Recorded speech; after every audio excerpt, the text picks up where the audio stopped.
knowing God will provide, giving room for time with him.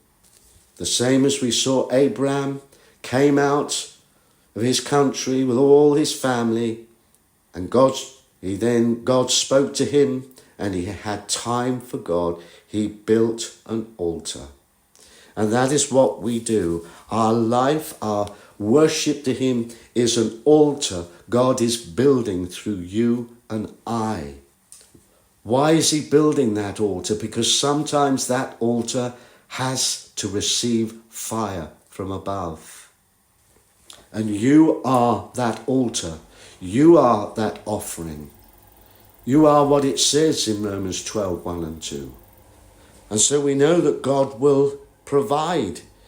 He'll give that time for him, for worship, for praise. I don't know how he does it, but he does it. That is the supernatural side of God. That you can have that wonderful quality time in his presence, worshipping him, spending that quality time before him. That must come first before anything else in your walk, Christian. If you don't put that first, things do not work out right.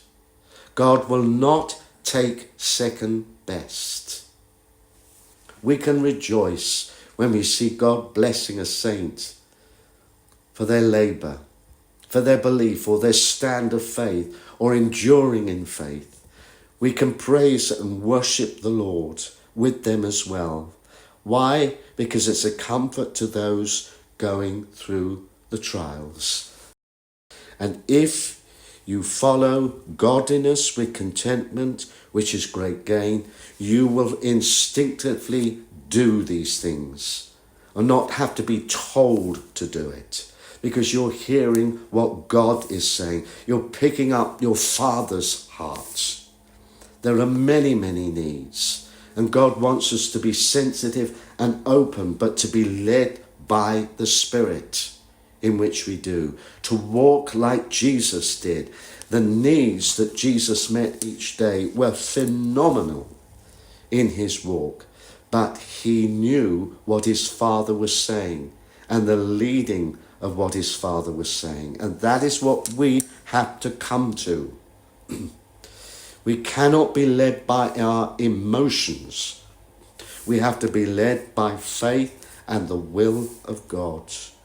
And you get that, and you will experience godliness with contentment, which is great